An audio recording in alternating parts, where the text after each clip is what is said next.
नमस्कार, मी विलास रामचंद्र मुळम, राहणार तारळ मुळमवाडी। खूप सुंदर आणि अविस्मरणीय असा दिवस माझ्या आयुष्यात 15 ऑगस्ट या 77व्या अमृत महोत्सवी स्वातंत्र्याच्या ध्वजारोहणाचा मान एसएसएम माध्यमिक विद्यालय तारळ हायस्कूलच्या सर्व शिक्षक वृंद आणि ग्रामस्थ आणि शिपाई इतर कर्मचाऱ्यांनी मला देऊन माझ्या आयुष्याचं सोनं केलं। खूप भारावून गेलो, खूप आनंदाने तो आनंदाचा उत्साह अगदी गगनात मावेनासा झाला होता। त्याच पद्धतीने 15 ऑगस्ट या दिवसाचं औचित्य साधून आमच्या माजी विद्यार्थी चळवळीचे खजिनदार श्री एकनाथ प्रकाश मुळम यांनी 5वी ते 9वी प्रथम विद्यार्थ्यांना प्रत्येकी 201 रुपये रोख पारितोषिक देऊन त्यांना गुणगौरव त्यांचा करण्यात आला होता। आणखी एक गोष्ट मला नमूद करावीशी वाटेल, आमच्या माजी विद्यार्थी चळवळीचे विद्यार्थी तारळ गावात त्यांचे फक्त मामा आहेत आणि आंगले गाव त्यांचं कर्मभूमी जन्मभूमी आहे।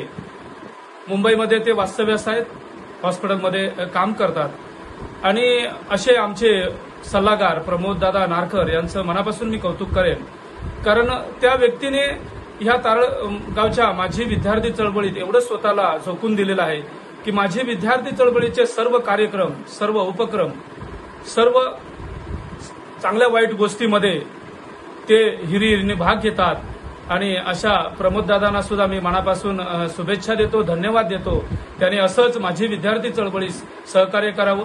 त्याच पद्धतीने येथे एक गोष्ट नमूद करावीशी वाटेल, निलेश गुणाजी मुळम यांनी सुद्धा यावर्षी खूप मोलाची अशी साथ माझी विद्यार्थी चळवळीस दिली आणि खूप मोठा भार त्यांनी उचलला। जवळजवळ 98 डझन लॉंग बुक आणि शॉर्ट बुक त्यांनी आपल्या माझी विद्यार्थी चळवळीस एसएसएम माध्यमिक विद्यालय हायस्कूलला आणि इतर प्राथमिक शाळांना देण्याचा मान उचलला त्यांनी आणि भार उचलला त्यांनी।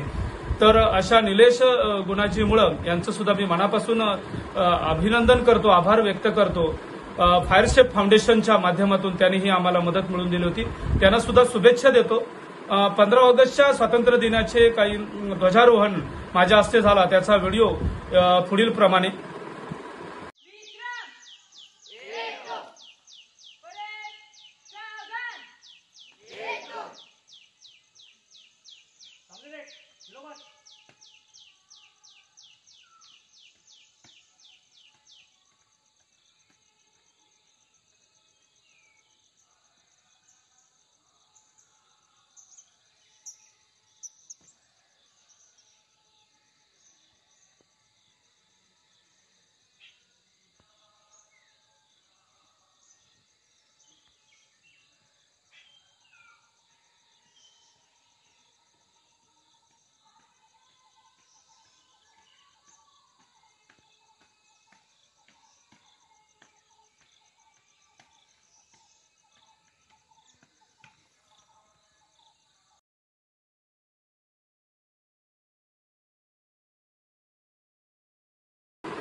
नमस्कार।